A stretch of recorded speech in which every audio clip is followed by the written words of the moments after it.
é jogo favorito do mundo falado em inglês. Propriedades. Hoje, as apostas no jogo são maiores do que nunca. O jogo original de propriedade que conhecemos hoje como banco imobiliário foi inventado em 1903 para expor a injustiça de um sistema social onde uma pequena minoria de proprietários acabou com uma maioria dos inquilinos. 30 anos depois, um encanador chamado Charles Darrow patenteou uma nova versão do jogo, com uma placa baseada aqui nas ruas de Atlantic City. Foi Darrow que introduziu as casinhas e hotéis. O que o jogo Banco Imobiliário nos diz, ao contrário das intenções do seu inventor, é que é inteligente ter propriedades. E é inteligente ter propriedades e ainda mais inteligente emprestar dinheiro para as pessoas que possuem propriedades. Isso porque a frase seguro como casas tem um significado muito especial no mundo das finanças. O que significa é que não há nada mais seguro do que emprestar dinheiro para as pessoas que possuem imóveis. Por quê? Bem, porque se falharem em honrar o empréstimo, você sempre pode reaver o imóvel. Mesmo se fugirem, a casa não pode. Tem mais. A obsessão do mundo que fala inglês com as propriedades tem sido a base para a experiência econômica e política única. A democracia dos proprietários imobiliários. Alguns dizem que é um modelo que o mundo todo deveria adotar. O crescimento dos grandes proprietários deu origem a uma nova era na história das finanças. Por trás da propriedade, literalmente há trilhões de dólares que foram emprestados, alguns deles pelos chamados mutuários subprime, pessoas que anteriormente preferiam alugar a possuir suas próprias casas. Então veio um choque para milhões de pessoas que o mercado imobiliário é fundamentalmente diferente de qualquer outro ativo financeiro. Seu preço pode cair e pode descer. Acontece que nenhuma quantidade de alquimia financeira pode transformar pequenas caixas suburbanas em baús de tesouro com telhados. O que levanta a questão: propriedades são realmente tão seguras como casas? Ou talvez deixássemos nosso caso de amor com o setor imobiliário ficar completamente fora de proporção.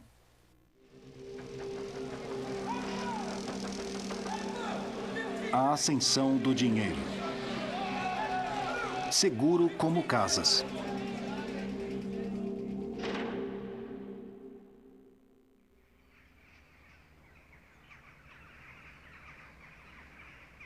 As propriedades eram o privilégio de uma elite aristocrática. As propriedades foram passadas de pai para filho, juntamente com títulos e privilégios políticos. O resto era um mero inquilino, pagando aluguel ao seu proprietário. Até o direito de votar nas eleições era originalmente uma função dos donos das propriedades. Em um aspecto, não mudou muita coisa na Grã-Bretanha desde aqueles dias. Dos 60 milhões de hectares de terras britânicas, cerca de 40 milhões são de propriedade de apenas 189 mil famílias. A diferença é que eles já não monopolizam o sistema político. Na verdade, graças à reforma da Câmara de Londres, a nobreza hereditária está sendo eliminada do parlamento. Agora você pode explicar o declínio da aristocracia de muitas maneiras, mas até onde compreendo, o condutor principal eram as finanças.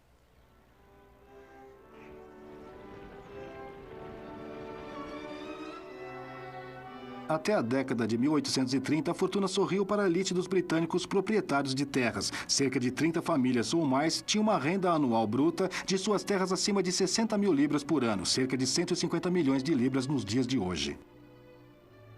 Com tais ativos de vastas propriedades os apoiando e uma renda da agricultura em expansão, era difícil ver como a aristocracia poderia deixar de florescer.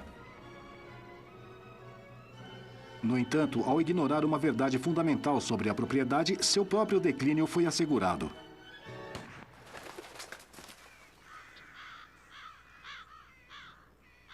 Como muitos de nós, hoje grandes magnatas viam o valor da sua propriedade como uma fonte de dinheiro e usavam para emprestar o máximo, muitas vezes mais do que a propriedade valia.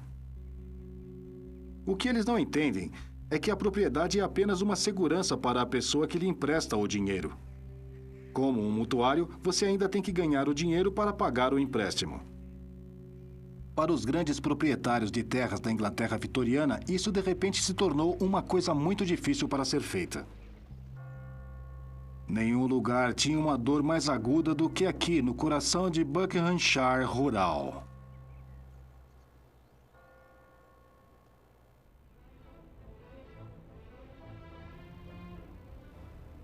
Há algo inegavelmente magnífico sobre este enorme palácio neoclássico Stowe House, indiscutivelmente a maior residência privada construída na Inglaterra no século XVIII. Basta olhar para estes pilares escaliola extraordinários ou o impressionante teto elíptico de gesso. E, no entanto, parece estar faltando alguma coisa, até mesmo muitas coisas, porque anteriormente, em cada uma dessas alcovas, havia uma estátua romana.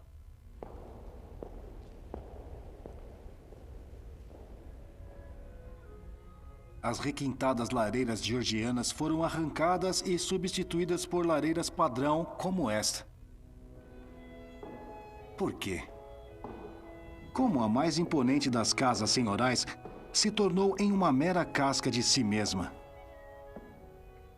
A resposta é: esta casa pertencia à principal vítima dos primeiros acidentes das propriedades modernas, Richard Plantagenet Temple Nugent Bridges Chandler Grenville, segundo o Duque de Buckingham. Stowe era apenas uma parte do vasto império de imóveis do Duque. Ao todo, ele possuía em torno de 67 mil hectares na Inglaterra, Irlanda e Jamaica. Essas propriedades imensas pareciam mais do que adequadas para suportar seu estilo de vida extravagante. Ele gastava dinheiro como se pudesse sair de moda. Amantes, filhos ilegítimos, qualquer coisa que ele sentisse que era compatível com a sua posição como um duque do reino.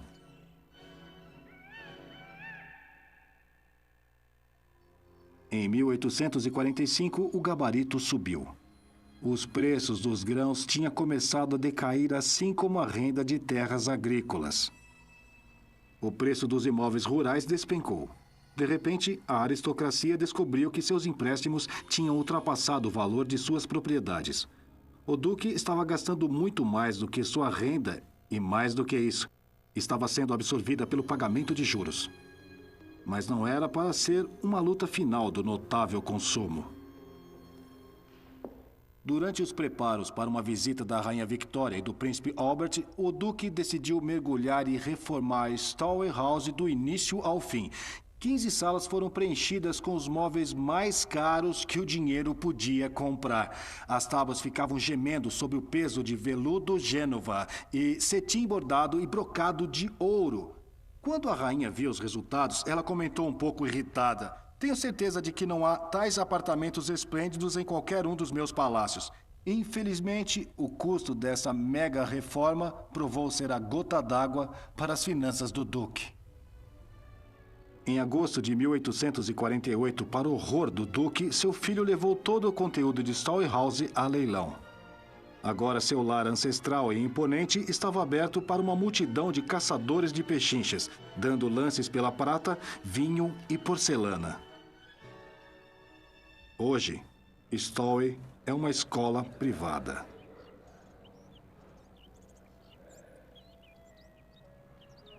É um símbolo pungente da transitoriedade da riqueza. No mundo moderno, aconteceu que trabalho regular e uma renda estável importavam mais do que um título herdado, independente de quantos acres você era dono.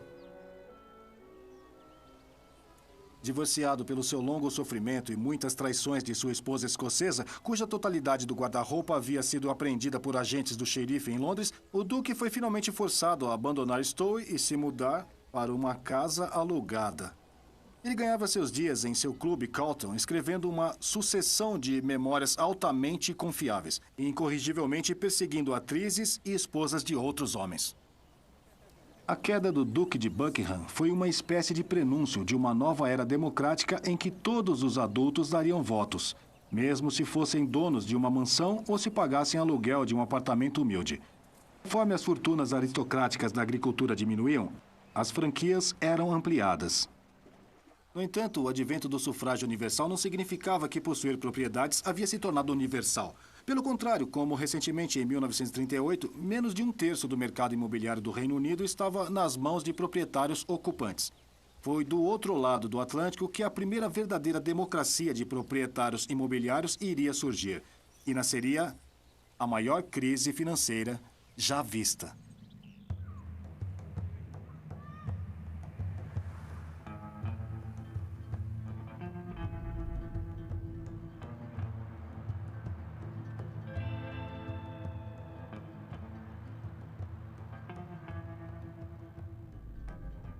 A casa de um inglês e seu castelo, e os americanos também sabem que não há lugar como o nosso lar, mesmo que as casas sejam bastante semelhantes. Hoje em dia, subestimamos o direito universal de possuirmos nossa própria casa. Mas antes da década de 1930, não mais do que um quinto das famílias americanas eram ocupantes e proprietários. Se o antigo sistema de classes com base na elite de donos de propriedades era distintamente britânico, a revolução que criou uma nova democracia da propriedade de terras nasceu de uma grande crise financeira americana.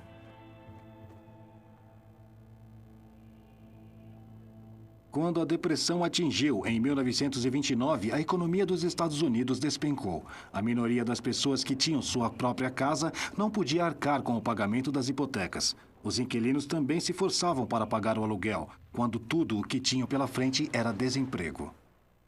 Em nenhum outro lugar, os efeitos da depressão foram mais dolorosos do que em Detroit.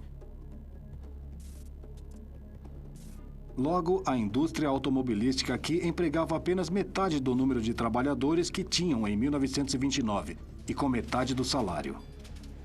Em 1932, os despossuídos de Detroit estavam cansados. Em 7 de março, 5.000 trabalhadores demitidos pela Ford Motor Company marcharam à fábrica para exigir seguro-desemprego. O que seguiu forçaria os americanos a repensar completamente sua atitude em relação às propriedades.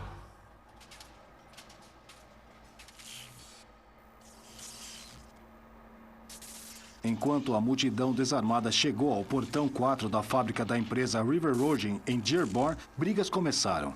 De repente, as portas da fábrica foram abertas e uma falange de policiais e homens de segurança correu para fora disparando contra a multidão.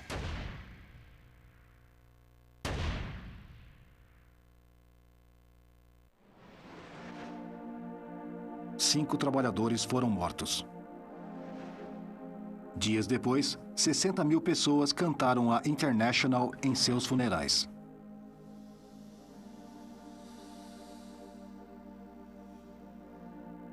O jornal do Partido Comunista acusou Edsel Ford, filho do fundador da empresa Henry Ford, de permitir um massacre.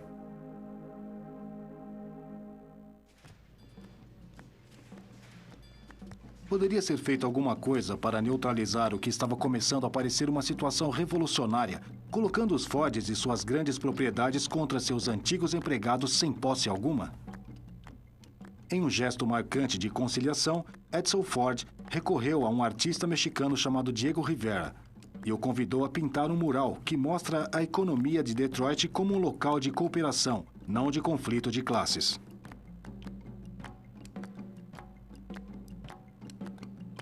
Diego Rivera foi um comunista ao longo da vida. Seu ideal era de uma sociedade em que não haveria propriedade privada, onde os meios de produção seriam de propriedade comum. A seus olhos, a fábrica de River Rouge da Ford era exatamente o oposto. Uma sociedade capitalista em que os trabalhadores trabalhavam e os proprietários colhiam os frutos de seus esforços, apenas observando.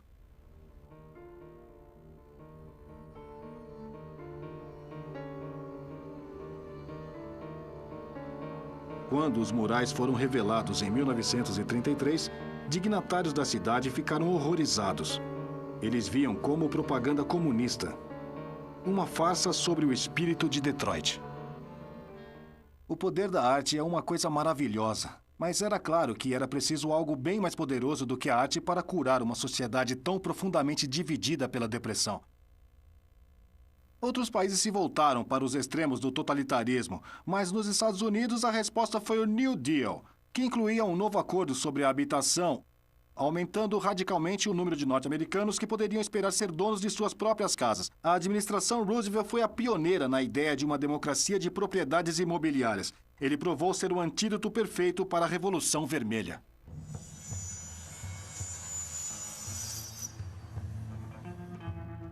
Com efeito, o governo iria fraudar o mercado imobiliário para incentivar os americanos a se tornarem proprietários. Clientes a nível local, credores hipotecários conhecidos como poupanças e empréstimos, o equivalente à construção da sociedade britânica, teria seus depósitos garantidos pelo governo, mesmo que um banco fosse à falência. Programa da Melhor Moradia. Fundamentalmente, uma nova administração federal de moradia foi criada para oferecer maior, mais duradouros e menores empréstimos a juros. Após a década de 1930, a maioria das hipotecas nos Estados Unidos foram fixadas para 20 ou 30 anos. Uma nova Associação Hipotecária Nacional Federal, apelidada de Fannie Mae, foi criada para criar um mercado nacional de empréstimo para a habitação. Este casal está passando por uma casa modelo agora. O marido aparentemente não está muito interessado nisso tudo, mas sua esposa está encantada com elementos convenientes como uma resistente tábua de passar. Ao reduzir o custo mensal de uma hipoteca, essas reformas tornaram a casa própria possível para muitos norte-americanos, mais do que nunca. Ambos gostariam de ter esse lugar para chamar de seu. Casa modelo. Pena que não podem pagar. Ah, mas talvez eles possam, pois, de acordo com essa placa, eles podem comprar a casa com pagamentos mensais que são menores do que pagam agora para alugar. Financiamento assegurado pelo governo.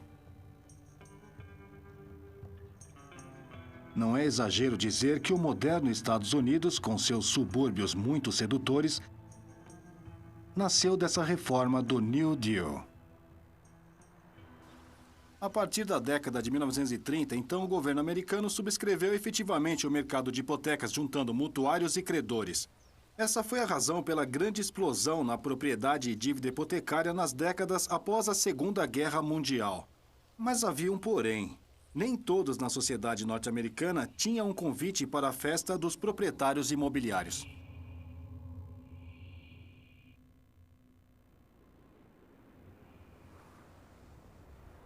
Quando essas casas foram construídas em Detroit em 1941, se você teria ou não dinheiro para uma hipoteca dependeria do lado que você estaria nessa divisão. Foi um empreendedor imobiliário quem construiu esse muro de 2 metros no meio do distrito de 13 quilômetros de Detroit. Ele teve que construí-lo a fim de se qualificar para empréstimos da Administração Federal de Moradia. Os empréstimos seriam dados apenas para construções desse lado do muro, que era um bairro predominantemente branco. Desse lado, do lado negro, não haveria nenhum crédito federal, porque os afro-americanos eram considerados como fundamentalmente indignos de crédito. Era parte de um sistema que dividiu a cidade toda. Em teoria, pela classificação de crédito, mas na prática, pela cor.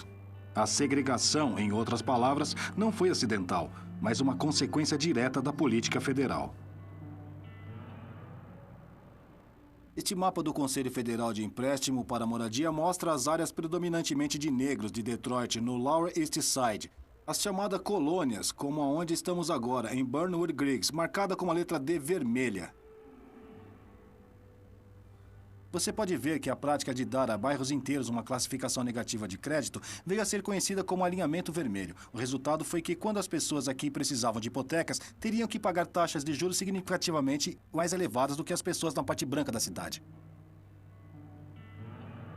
Meio século mais tarde, as duas categorias de mutuário viriam a ser conhecidas simbolicamente como principal e subprincipal.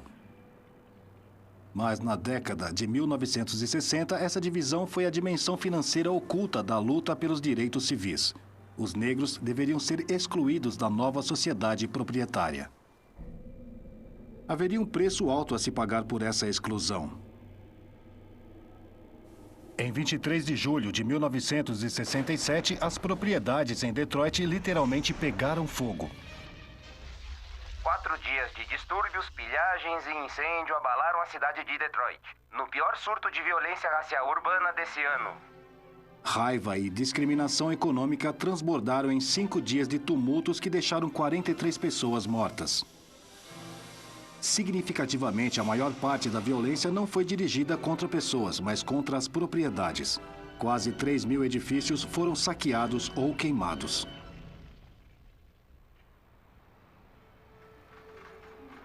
A verdadeira lição para os políticos era de que excluir as minorias étnicas da democracia dos proprietários imobiliários era uma via rápida para ter problemas. Para fazer as pessoas se sentirem partes interessadas no status quo da sociedade, era preciso fazê-los proprietários. De fato, ampliar a posse de propriedades pode até mesmo transformar os descontentes em conservadores. Essa foi uma lição que Margaret Thatcher rapidamente aprendeu. Aqui na Grã-Bretanha, a ideia da democracia de proprietários imobiliários tornou-se uma chave no conservadorismo de 1980. Vendendo habitações sociais com preços de pechincha, Thatcher assegurou que cada vez mais casais britânicos tivessem uma casa própria. Isso também significa que as pessoas mais do que nunca tinham hipotecas. Até os anos de 1980, os incentivos do governo para emprestar dinheiro e comprar uma casa faziam bastante senso para a família britânica comum. As taxas de juros relativamente baixas nos anos 60 e 70 e a taxa de inflação tenderam a subir, de modo que o valor real da dívida hipotecária tendeu a cair. Mas havia um ferrão na cauda. Os mesmos governos que professavam a fé na democracia da propriedade também estavam comprometidos com o combate à inflação. E isso significou o aumento das taxas de juros. A política britânica e americana de incentivar as pessoas a fazerem hipotecas e, em seguida, acionar taxas de juros levou o final dos anos 80 para um dos crescimentos mais espetaculares e impulsionados da história do mercado imobiliário. Para os anos 80, isso foi correspondente à crise subprime, na nossa época, a primeira, mas não a última vez que o mercado de hipotecas dos Estados Unidos ficou completamente enlouquecido.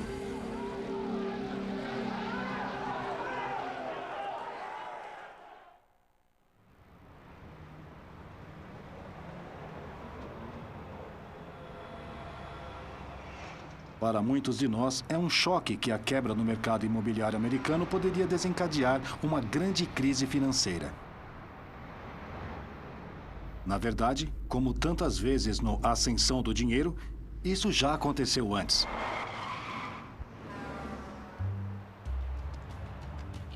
Em março de 1984, os reguladores do governo americano receberam uma cópia de um vídeo mostrando quilômetros após quilômetros, casas e condomínios construídos pela metade ao longo da Interestadual 30, fora de Dallas, no Texas.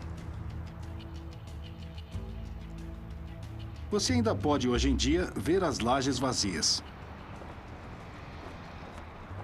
A investigação desencadeada por essas casas não construídas iria expor um dos maiores escândalos financeiros de todos os tempos. Um golpe que iria fazer uma paródia da ideia de propriedade como uma forma segura de investimento. Essa não é uma história sobre o setor imobiliário. Seria mais uma propriedade surreal. As associações de poupança e empréstimos e as sociedades dos construtores da América não eram apenas centrais para o New Deal de Roosevelt sobre habitação. Por volta de 1970, eram a base da democracia de propriedades da América.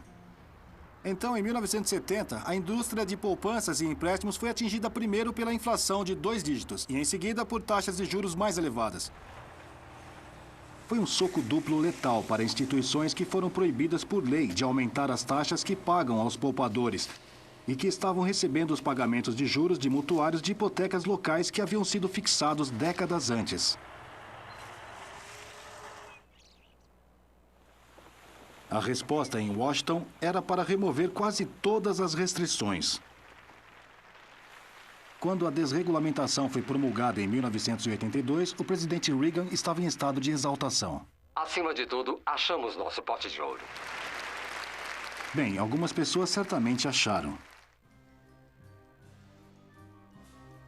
Liberadas das antigas amarras, as pessoas que gerenciavam poupanças e empréstimos de repente viram uma chance de fazer muito dinheiro de um negócio de empréstimos hipotecários. Aumentando as taxas de poupança, eles poderiam atrair muito mais dinheiro dos depositantes. Em seguida, poderiam usar esses depósitos como base para quantos empréstimos quisessem. Fundamentalmente, porém, uma coisa não mudou.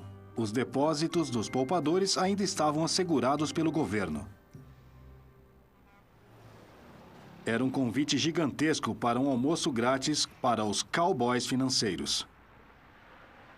Este é o tradicional Círculo Grill, fora de Dallas. Cheio na hora do almoço de cidadãos locais de integridade ilibada. 20 anos atrás, a clientela era bem diferente. A cidade de Dallas teve muito mais do que um quinhão de poupança e empréstimos fraudulentos. Este era o lugar onde os Dallas Cowboy das propriedades vinham se encontrar. O amplo círculo do grill era o lugar para um brunch, quando não estavam gritando em seus ranchos no estilo Salt Fork. Isso tudo aconteceu muito em 1980. Para um grupo de empreendedores de Dallas, o império da Associação de Poupança e Empréstimo ofereceu uma oportunidade perfeita para fazer dinheiro a partir do ar. Ou melhor, a partir da plana terra texana.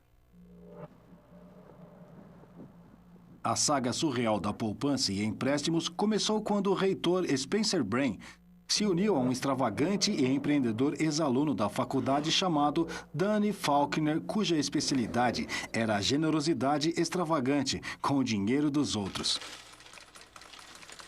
O dinheiro em questão veio na forma de contas de depósitos para as quais o Empire pagava taxas de juros elevadas e sedutora. Aqui é Faulkner Point, um dos primeiros empreendimentos que Danny Faulkner construiu e que gerou um império verdadeiro. Faulkner Crest, Faulkner Creek, Faulkner Crest, Faulkner Fount, Faulkner Oaks. O truque favorito de Danny Faulkner era a virada. Ele comprava algumas porções de terra a preços de banana e depois vendia a investidores ingênuos que tinham conseguido o dinheiro por empréstimo. E você adivinhou, a Empire, poupança e empréstimos. Danny Faulkner pode ter afirmado ser analfabeto, mas certamente conhecia bem os números. Muitos investidores nunca tiveram a chance de ver suas propriedades de perto. Faulkner simplesmente os levava de helicóptero sem pousar. Em 1984, o desenvolvimento da propriedade no Texas estava fora de controle, pagos por depósitos garantidos pelo governo que foram efetivamente direto para o bolso dos empreendedores. Pelo menos no papel, os ativos do império cresceu de 12 milhões de dólares para 257 milhões em pouco mais de 2 anos. O problema era que a demanda por condomínios na Interestadual 30 nunca poderia ter acompanhado a vasta oferta que estava sendo gerada por Faulkner Blaine e seus comparsas. Quando os reguladores finalmente sopraram o apito em 1984, a realidade não podia ser mais ignorada. Centenas de edifícios que se ergueram acabaram sendo derrubados ou queimados até o chão. Hoje, 24 anos depois, é um deserto texano. Em 1991, Faulkner e Blaine foram ambos condenados e presos por fraude. Um investigador chamou a Empire de um dos esquemas de investimento de terras mais imprudentes e fraudulentos da história americana. Ao todo, cerca de 500 poupanças e empréstimos entraram em colapso. De acordo com uma estimativa oficial, quase metade tinha visto de conduta criminosa por pessoas informantes.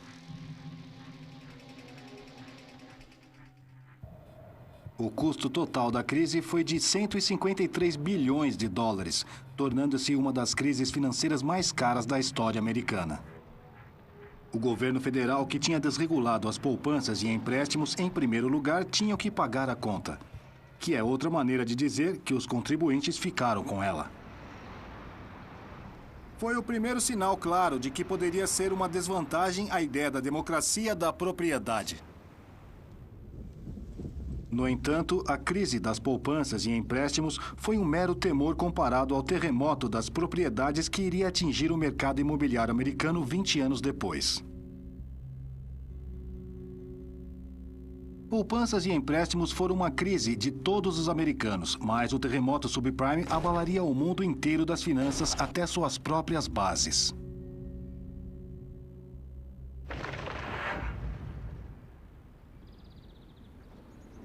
Quando esse muro foi construído para dividir os proprietários brancos de locatários negros na década de 1940, para as famílias negras era praticamente impossível conseguir hipotecas. 60 anos mais tarde, tudo isso mudou. Queremos que todos na América tenham sua própria casa, como o presidente George W. Bush declarou em outubro de 2002, desafiando credores a criar 5,5 milhões de novos proprietários minoritários até o final da década. Encorajados pelo governo federal a relaxar os padrões de empréstimos, as empresas de hipotecas invadiram áreas como esta, oferecendo todos os tipos de ofertas sedutoras.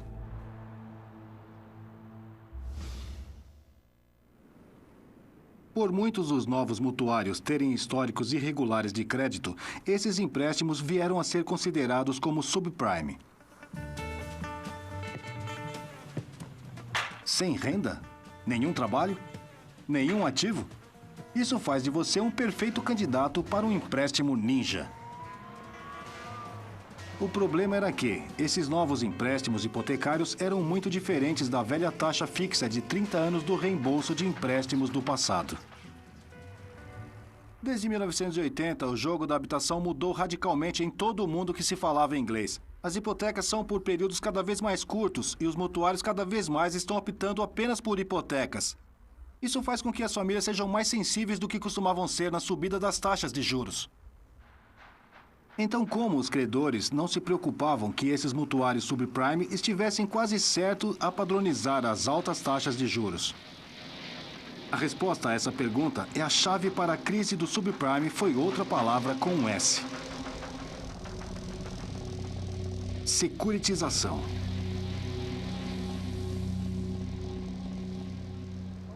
Em vez de colocar seu próprio dinheiro em risco, os credores subprime imediatamente venderam os empréstimos para os bancos aqui, em torno de Wall Street. Os bancos, em seguida, securitizaram os empréstimos, o que significa que eles empacotaram todos juntos e depois fatiaram, picando para que, no mínimo, o nível do topo pudesse ser classificado como 3A, no grau de segurança de títulos. Os bancos, então, venderam esses títulos a investidores a 1.000 quilômetros de distância de Detroit, felizes em pagar por apenas alguns centésimos de percentual dos juros.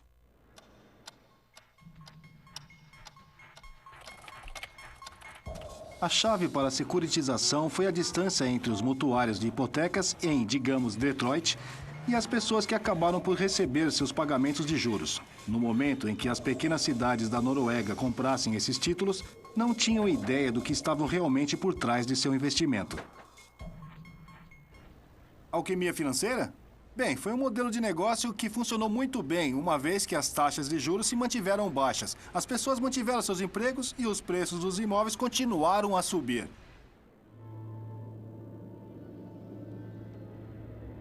Infelizmente, nenhuma dessas coisas aconteceu em Detroit. Só em 2006, os credores subprime injetaram mais de $1 bilhão nessas áreas da cidade, onde os valores das casas já estavam em queda. E as taxas de hipoteca e desemprego já estavam subindo. Onde Detroit liderou, outras cidades logo acompanharam.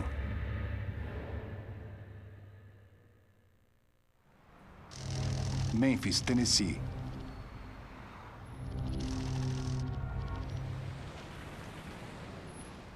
Aqui estão os processos das casas a serem leiloadas, acumulando o valor de 16 mil mais juros. É quinta-feira, meio-dia. E estou testemunhando um ritual 2 vezes por dia aqui na escadaria do Palácio da Justiça de Memphis. Cerca de 30 casas estão prestes a serem leiloadas aqui, e a razão é que os credores hipotecários tomaram os imóveis dos proprietários por não terem mantido seus pagamentos dos juros. 16 mil mais os juros. Memphis está se tornando a cidade dos leilões hoje em dia. Nos últimos 5 anos, algo como 1 a cada 4 famílias recebeu uma notificação os ameaçando ser leiloado.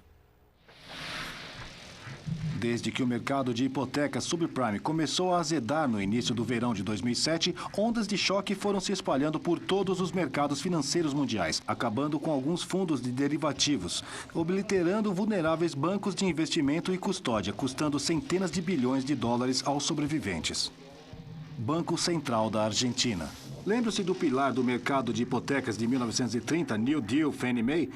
Seu irmão mais novo, Freddie Mac, cresceu para possuir ou garantir cerca de metade de todos os empréstimos hipotecários americanos. Em setembro de 2008, Fannie e Freddie foram efetivamente nacionalizados para evitar um colapso total do mercado de hipotecas. Estabeleceu nomes de Wall Street como Bear Stearns, Lehman Brothers, Merrill Lynch, que desapareceram. Ao contrário das poupanças e empréstimos, essa crise se estende diretamente ao redor do mundo. Os 4 municípios noruegueses de Rana, Hemnes, Hattedal e Narvik, que haviam investido impostos dos cidadãos na securitização subprime, agora estão sentados em um investimento de cerca de 15% do que pagam por ele, uma perda de uns 100 milhões de dólares. No mundo de língua inglesa, temos a tendência de pensar que propriedades são uma aposta única. A maneira mais simples de ficar rico é jogar no mercado imobiliário. Na verdade, você seria um tolo se investisse seu dinheiro em outra coisa. Porém, o mais notável sobre essa suposta verdade é a forma como muitas vezes a realidade mente. Pois, como os mercados de ações, o imobiliário pode subir em valor apenas para entrar em colapso da maneira mais espetacular. Na Grã-Bretanha, entre 1989 e 1995, o preço médio da moradia caiu em 18%. Mas isso não foi nada comparado com o que aconteceu aqui, no Japão.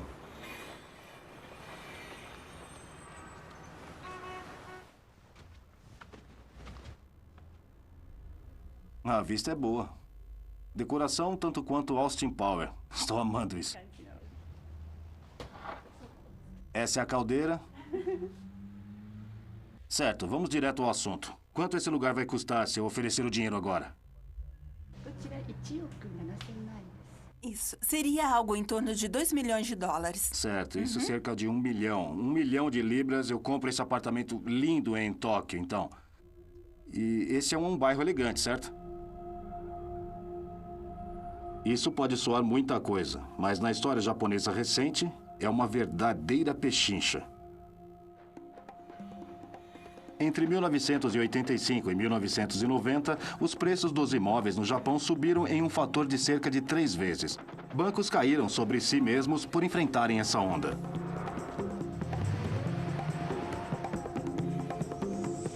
Mas não era uma onda, era uma bolha. E em 1990, ela estourou.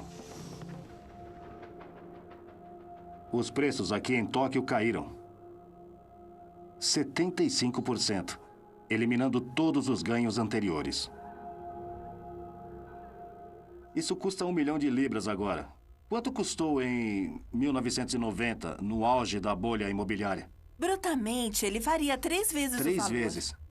Então, custaria cerca de 6 milhões de dólares. 3 milhões de libras. Nossa, acho que tivemos uma quebra imobiliária no Ocidente, mas essa é uma verdadeira quebra imobiliária. É.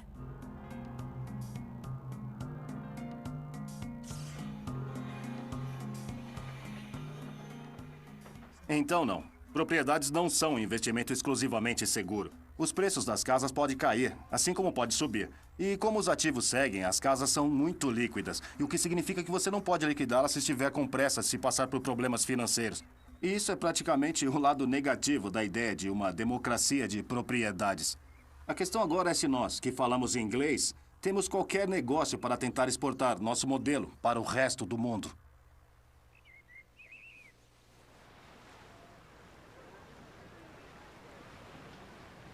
A falha real na democracia das propriedades, como os recentes acontecimentos provaram que o mercado imobiliário, como qualquer outro mercado de ativos, está propenso a altos e baixos. Mas talvez haja outra maneira de olhar a propriedade. Como um meio de desbloquear novas riquezas, fornecendo garantias a aspirantes empreendedores. Poderiam as propriedades ser a resposta para os problemas dos países mais pobres do mundo? Você já ouviu falar de mutuário subprime? Bom, dê boas-vindas a um país subprime. A Argentina, onde a subrealização econômica tem sido um modelo de vida há um século.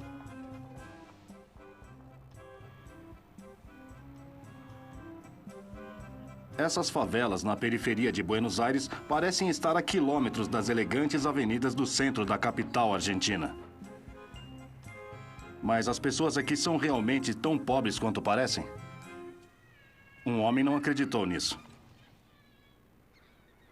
O economista peruano Hernando de Soto viu residências miseráveis como estas em países em desenvolvimento no mundo todo, representando literalmente trilhões de dólares de riqueza não realizada. O problema é que as pessoas que vivem aqui e em inúmeros bairros de lata pelo mundo todo não têm título de escritura de suas casas. Isso é ruim, porque sem um título legal de propriedade, você não pode usá-la como garantia para pedir dinheiro emprestado. E se não pode fazer um empréstimo, então você não pode levantar o capital que precisa para um negócio.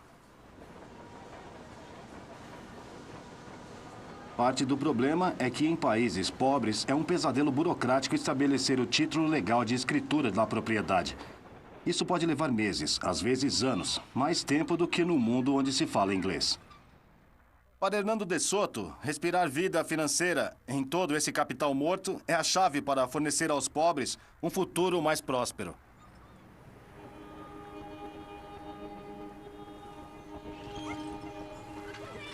A favela de Quilmes, na periferia sul de Buenos Aires, oferece uma experiência natural para testar a teoria de Soto. De um lado da cidade, há algumas das favelas mais miseráveis que eu já vi. Mas a alguns quilômetros de distância, há uma história muito diferente. Foi no início dos anos 80 que um grupo de invasores aqui pressionou o governo pela escritura legal de suas casas. Bem, eles tiveram sucesso. E àqueles dispostos a pagar um aluguel simbólico foi concedido um arrendamento que, depois de 20 anos, seria convertido em propriedade plena. Você pode dizer que estão ocupadas pelos proprietários pelo fato de que as cercas, as paredes estão pintadas e também tem um cão de guarda aqui. Afinal de contas, os proprietários tendem a cuidar de propriedades melhores do que os inquilinos. E alguns dos proprietários aqui estão mesmo percebendo o valor de suas propriedades, colocando-as à venda. No entanto, parece haver uma falha na teoria. Ser proprietário de suas próprias casas não facilitou para as pessoas aqui pedirem dinheiro emprestado. Apenas 4% delas conseguiram obter uma hipoteca. A realidade é que possuir uma propriedade não lhe dá segurança, dá apenas segurança aos credores. A verdadeira segurança vem de ter uma renda, como o Duque de Buckingham descobriu na década de 1840, como os proprietários de imóveis de Detroit estão descobrindo hoje e como eu suspeito que o povo de Quilmes provavelmente concordaria. Por essa razão, provavelmente não é necessário que cada empreendedor no mundo em desenvolvimento faça uma hipoteca sobre a sua casa. Na verdade, ter uma propriedade não pode jamais ser a chave para a geração de riqueza.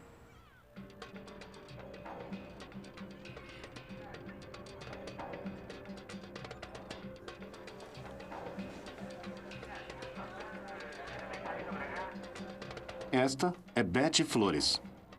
Ela gerencia um pequeno café em El Alto, subúrbio pobre da capital boliviana, La Paz. Betty é uma entre um número cada vez maior de mulheres ao redor do mundo que fizeram empréstimos sem segurança alguma. Ela é a personificação de um novo movimento financeiro extraordinário conhecido como microcrédito.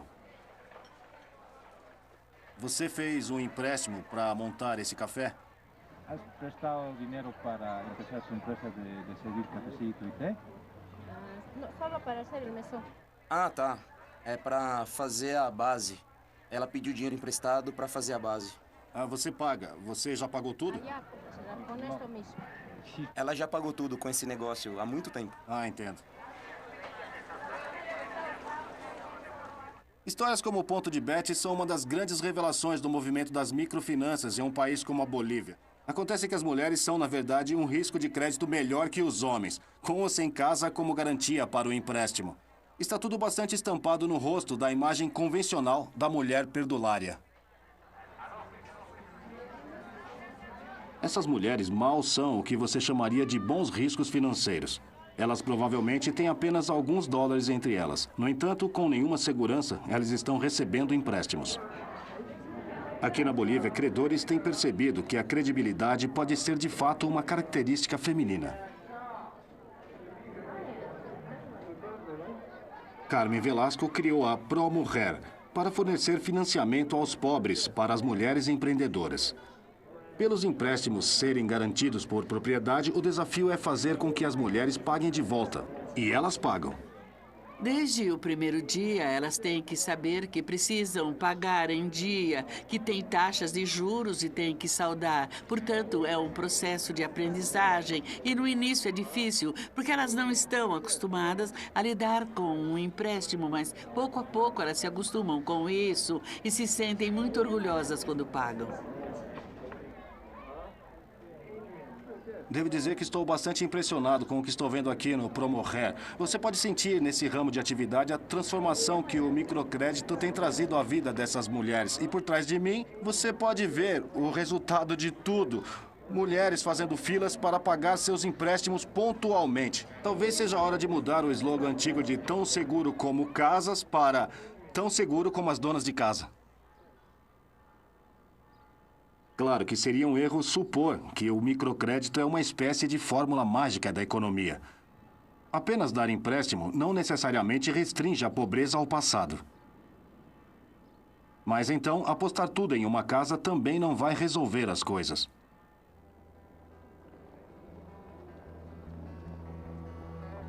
O analfabetismo financeiro pode ser galopante, mas de alguma forma todos nós éramos especialistas em um ramo da economia, o mercado imobiliário.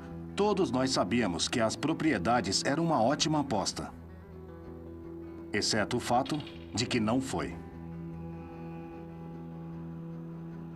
No mundo todo, ao que parece, os preços dos imóveis estão caindo.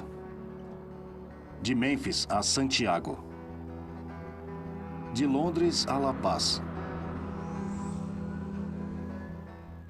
Incentivar a casa própria pode muito bem criar um eleitorado político para o capitalismo. Mas também distorce o mercado de capitais ao persuadir as pessoas a apostar a casa. A casa. As pessoas precisam pegar dinheiro emprestado, é claro, para começar empresas ou para comprar ativos caros. Mas parece perigoso atraí-los para apostar em tudo, arriscando no mercado imobiliário. De Buckinghamshire à Bolívia, para Bonny, na Escócia, a chave é encontrar o equilíbrio certo entre dívida e renda. E no próximo programa, vamos falar sobre toda a economia mundial que está em processo de alcançar esse equilíbrio, perigosamente errado.